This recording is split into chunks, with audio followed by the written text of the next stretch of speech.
Hello friends, आज हम King Lear के बारे में डिस्कस करेंगे जो कि विलियम शेक्सपियर ने लिखा था एंड एक ये ट्रेजिक प्ले है।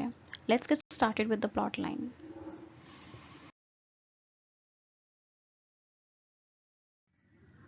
हमारा फर्स्ट कैरेक्टर जो होगा वो किंग लियर होगा। किंग लियर काफ़ी बूढ़ा हो चुका है एंड इसे अपनी पैम्परन्स की बहुत आदत है। ये चाहता है कि मेरी तीनों बेटियां मेरी पैम्पर करें, अपना प्यार दिखाएं मेरे लिए, ताकि मैं अपनी वेल्थ डिवाइड कर सकूं उनके बीच में। जो अभी हमें कहानी में आगे चल के पता लगेगा कि ये इसका डिसीजन गलत प्रूव हो जाता है। कैंट होता है, वो भी इसके ही दरबार में दरबारी होता है, काफ़ी वफादार दरबारी होता है इसका। ग्लॉस्टर भी इसी के दरबार में काम करता है जिसे इसने निकाल दिया होता है। एडगर और एडमंड ये हमारे कैंट के दो बेटे हैं। जो एडगर है वो जायज़ बेटा है एंड जो एडमंड है वो नाजायज़ बेटा है हमारा। अब हम आगे चलते हैं।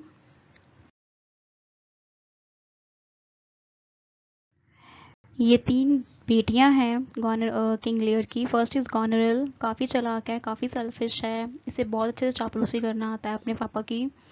रेगन रीगन भी ऐसी ही है गॉनरेल जैसी। Third one is Cordelia. Cordelia बहुत शांत है एंड अपनी चापलूसी नहीं करती अपने पापा की इतना। एंड गॉनरेल का हस्बैंड है एल्बनी, जो कि काफ़ी काइंड है एंड गॉनरेल का इतना साथ नहीं देता है जब वो अपने फादर के अगेंस्ट होती है। कॉर्नवॉल है, कॉर्नवॉल रीगन की तरह ही काफ़ी चालाक होता है। एंड किंग ऑफ फ्रांस ये कॉर्डिलिया का हस्बैंड है, जो कि काफ़ी अच्छा होता है एंड सपोर्टिव होता है। The story begins when the king Lear he has appointed a ceremony in his kingdom. So in that ceremony everyone has come. वहाँ पर कैंट भी आया होता है, बरगुंडी भी आया होता है। बरगुंडी कॉर्डेलिया से शादी करने के लिए आया होता है। तो किंग लियर अपनी वेल्थ डिस्ट्रीब्यूट करने से पहले अपनी तीनों बेटियों को कहते हैं कि तुम में से जो भी मुझे जता पाएगा कि मुझसे ज़्यादा प्यार करता है, मैं उसके बीच में ही वेल्थ डिस्ट्रीब्यूट करूँगा। तो कौन मुझसे ज़्यादा प्यार करता है? तो गॉनरेल और रेगन दोनों बहुत ज़्यादा सेल्फिश हैं। उन्होंने बोल दिया कि हम आपसे ज़्यादा प्यार करते हैं एंड काफ़ी ज़्यादा कुछ बोला किंग लियर को कि हम कुछ भी कर सकते हैं आपके लिए। And on the contrary Cordelia ने इतनी तारीफ नहीं की। उसने कहा जितना एक बेटी को बाप से प्यार करना चाहिए मैं उतना प्यार करती हूँ एंड आपसे मैं बहुत ज़्यादा प्यार करती हूँ एंड उससे ज़्यादा कुछ नहीं है और ज़्यादा मैं बोल नहीं सकती। मतलब उसने चापलूसी नहीं करी किंग लियर की, ना ज़्यादा उसको पैम्पर करा। तो in that case King Lear ने कॉर्डिलिया को वेल्थ से निकाल दिया एंड गॉनरियल और रीगन को दोनों को अपनी वेल्थ डिस्ट्रीब्यूट कर दी। एंड जो बरगुंडी से आया था उसने भी कॉर्डिलिया से शादी करने से मना कर दिया, बिकॉज कॉर्डिलिया को तो कुछ मिल ही नहीं रहा था वसीयत में। सो उसने मना कर दिया से शादी करने के लिए।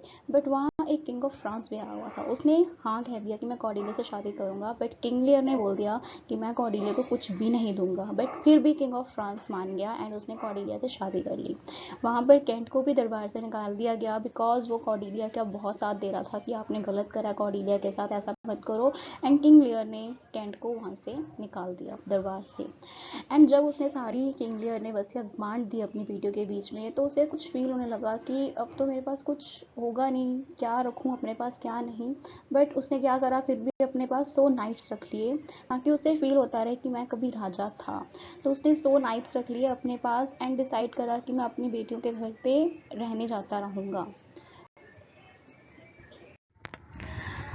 अब किंग लियर को बहुत ज़्यादा घमंड है कि मेरी बेटियां मेरा ध्यान रखेंगी, सब कुछ करेंगी। तो वो सबसे पहले जाता है गॉनरेल के पास, जाने की सोचता है कि मैं जाता हूँ साथ में उसके। तो किंग लियर को था कि मेरी बेटियां मेरा बहुत अच्छे से ध्यान रखेंगी। बट यहाँ पे आने से पहले हम एक और स्टोरी स्टार्ट करते हैं ग्लॉस्टर की। ग्लॉस्टर के दो बेटे थे, मैंने बताया था, एक एडगर और एक एडमंड। एडगर जो है वो जायज़ बेटा है और एडमंड नाजायज़ बेटा है। तो एडमंड को बहुत ज़्यादा गुस्सा है अपने इस बात पे कि मैं नाजायज़ हूँ। तो उसने क्या करा, अपने पिता को एडगर के बारे में भड़काया कि एडगर आपको मारना चाहता है। एंड ग्लॉस्टर ने क्या किया, एडगर को मारने का हुक्म दे दिया। तो एडमंड उसके बाद एडमंड को ही अपना जायज़ बेटा करार कर दिया कि एडमंड ही मेरा जायज़ बेटा है। तो एडगर तो वहाँ से चला गया एंड वहाँ से भाग गया एडगर एंड जंगल में चला गया। अब हम वापस आते हैं किंग लियर पे। किंग लियर अपनी पहली बेटी के पास जाता है, गॉनरेल के पास। एंड गॉनरेल को अच्छा नहीं लगा कि मेरे पापा आ रहे हैं पास मेरे। तो उसने अपने सारे दरबारी को कह दिया कि मेरे फादर आने वाले हैं, तो इसका मतलब ये नहीं है कि आप उनके साथ कुछ अलग बिहेव करो, उनके साथ नॉर्मल रहने की ज़रूरत है, कुछ अलग बिहेव करने की ज़रूरत नहीं है। तो किंग लियर आए और अपने साथ 100 नाइट्स को भी साथ में लेकर आए। तो गॉनरेल को वो चीज़ अच्छी नहीं लगी कि आ तो रहे हैं तो 100 नाइट्स क्यों ला रहे हैं अपने साथ में। तो किंग लियर काफ़ी ज़्यादा सह रहा था सब चीज़ें, उसे अच्छा नहीं लग रहा था कि मेरी बेटी ऐसे कर क्यों रही है मेरे साथ में। सेरेमनी में तो बहुत कुछ बोला था, बट गॉनरेल ने कहा कि आप 100 योद्धा क्यों रख रहे हैं अपने पास, 100 नाइट्स क्यों रख रहे हैं, आप 50 नाइट ही रखें अपने पास। तो किंग लियर को अच्छा नहीं लगा, उसने बहुत कोसा गॉनरेल को एंड कहा मैं रेगन के पास जाऊँगा। तो वो रेगन के पास चला गया, बट रेगन के पास जाने से पहले गॉनरेल ने रेगन को चिट्ठी लिख दी थी कि पापा ऐसे आने वाले हैं एंड ये सब करना। तो रेगन ने क्या कह दिया कि गॉनरेल तो फिर भी आपको 50 नाइट्स रखने के लिए दे रही थी, आप मैं अगर आप मेरे पास आओगे तो मैं सिर्फ 25 नाइट्स ही रखने के लिए दूंगी कि आप 25 नाइट्स ही लेकर आओ। तो किंग लियर को बहुत अफसोस हुआ कि मैंने क्या कर दिया, मैंने किसको अपनी संपत्ति दे दी। अपनी दोनों बेटी को उसने बहुत कोसा। एंड जो ये कैंट था, कैंट भी किंग लियर की भेस बदल के किंग लियर की सर्विस में आ गया था, नाइट बन के ही। किंग लियर को नहीं पता था कि वो कैंट है, बट कैंट को निकाल दिया था किंग लियर ने, बट वो फिर भी भेस बदल के किंग लियर के पास आ गया था उसकी सर्विस में। एंड किंग लियर ने एक्सेप्ट भी कर लिया था बिकॉज उसने बेस बदला हुआ था। अब ये लोग क्या करते हैं, कॉर्नवॉल, रेगन और गॉनरेल, ये तीनों क्या करते हैं, ये तीनों ग्लॉस्टर का महल बंद करवा देते हैं एंड किंग लियर को मजबूर कर देते हैं कि वो जंगलों में भटकता रहे। तो किंग लियर के पास कोई जगह नहीं होती है रहने के लिए, तो वो जंगल में चला जाता है। एंड ये तीनों कैंट को भी कहीं ना कहीं बंद कर देते हैं, बट कैंट ऐसे तैसे करके वो निकल जाता है वहाँ से एंड किंग लियर को ढूंढने लगता है। सो कैंट रास्ते में जेंटलमैन को मिलता है एक, एंड उससे पूछता है किंग लियर के बारे में। एंड जेंटलमैन कहता है कि हाँ मैंने देखा था उस किंग लियर को, वो एक फूल के साथ थे, कहीं जा रहे थे। तो कैंट खुश होता है एंड कहता है थैंक यू, आपने मुझे बताया इन सब कुछ, एंड काफ़ी भेंट भी देता है उसको गिफ्ट, एज अ गिफ्ट। तो एंड एक अपनी रिंग देता है इस जेंटलमैन को एंड कहता है कि ये प्लीज़ किंग लियर की छोटी बेटी कॉर्डिलिया को दे दो एंड उसको बताओ कि उसके पापा के साथ क्या कुछ हो रहा है यहाँ पे। तो वो जेंटलमैन मान जाता है एंड वो रिंग लेकर चला जाता है। एट लास्ट कैंट ढूंढ लेता है किंग लियर को एंड किंग लियर और उस फूल को, एंड वो किंग लियर, फूल और ये कैंट एक हट में जाते हैं। एंड वो जो झोंपड़ी होती है वो होती है टॉम की। एंड ये टॉम कोई नहीं, एडगर ही होता है जिसको ग्लॉस्टर ने निकाल दिया होता है। ग्लॉस्टर का जायज़ बेटा होता है ये, जो नाम बदल कर रह रहा होता है टॉम। तो ये तीनों यहाँ पे रह रहे होते हैं। बाद में ग्लॉस्टर जो होता है वो एडमंड को कहता है कि हमें अपने राजा की मदद करनी चाहिए कि वो इतने ज़्यादा बुरे वक्त में है। बट पता नहीं एडमंड को वो क्यों बता रहा था, एडमंड तो कोई इंटरेस्ट ही नहीं ले रहा था। एंड ग्लॉस्टर ये भी कहता है एडमंड को कि उसको एक चिट्ठी आई है किंग ऑफ फ्रांस से कि वो इंग्लैंड पे हमला करने वाले हैं। पर एडमंड को सुनता नहीं है बिकॉज उसको धोखा देना होता है अपने पापा को इन द एंड। तो ग्लॉस्टर क्या होता है, वो चला जाता है जंगलों में ढूंढने के लिए किंग लियर को। एंड एट लास्ट वो ढूंढ लेता है उस हट को जहाँ पर उसका बेटा रह रहा होता है एडगर नाम बदल कर। तो वो क्या कहता है, वो कैंट को कहता है कि किंग लियर को फटाफट एक जगह बताता है कि वहाँ भेज दो, वहाँ पर उनकी बेटी कॉर्डिलिया फ्रांस फोर्स के साथ उनका वेट कर रही है एंड जल्दी से जल्दी भेज दो, अगर वो नहीं भेजेंगे तो उसकी दोनों बेटियाँ रेगन और गॉनरेल उन्हें मार देंगी। तो कैंट किंग लियर को वहाँ पर पहुँचा देता है। एंड आगे क्या होता है, एडमंड जो होता है वो कॉर्नवॉल के पास चला जाता है एंड सब कुछ बता देता है कि ग्लॉस्टर क्या क्या प्लानिंग कर रहा है किंग लियर के साथ मिलकर। एंड उनको कोई फ्रांस से चिट्ठी भी आई है एंड फ्रांस फोर्स जो है वो पूरा साथ दे रही है हमारा।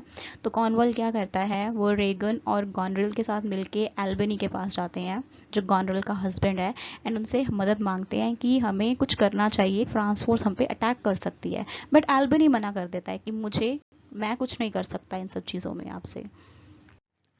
अब कॉर्नवाल ने अपने सिपाही भेजे हुए थे कि ग्लॉस्टर को पकड़ के लाओ कि ये देशद्रोही सा है, ठीक है, इसने अच्छा नहीं करा हमारे साथ। तो उसको पकड़ लिया गया। तो कॉर्नवाल और रीगन ने क्या करा, इसकी आंखें निकाल दी एंड इसे बाहर फेंक दिया महल से। बट दो नौकरों ने इसकी हेल्प की ग्लॉस्टर की एंड इसकी हेल्प करी कि इसका जो जायज़ बेटा है एडगर उसके पास ले जाया जा सके। बट ऐसा हो नहीं पाया, वो ढूंढते रहे बट एट लास्ट मिल गया एंड उसको उसके पास भेज दिया जो अपना नेम बदल के रह रहा था वहाँ पे। तो एडगर के पास चला जाता है ग्लॉस्टर। तो बट टॉम बताता नहीं है उसे कि मैं आपका जायज़ बेटा हूँ। अब यहाँ पर क्या होता है, गॉनेरल जो होती है एल्बनी को मनाती रहती है कि प्लीज़ मान जाओ, बट एल्बनी मानता नहीं है कि मैं नहीं साथ दूंगा तुम्हारा फोर्स से लड़ने के लिए। एंड वहाँ पर एक न्यूज़ आती है कि कॉर्नवॉल भी मर जाता है, एक सर्वेंट उसे घायल कर देता है कॉन्वेंट को एंड वो मर जाता है वहाँ पे।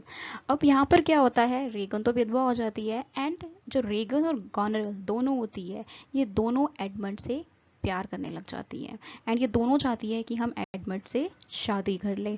कॉर्डिलिया वहाँ पे जो कॉर्डेलिया होती है वो अपनी ब्रिटेन आ जाती है अपनी सारी फोर्स लेकर, ताकि अपने पिता को वो बचा सके।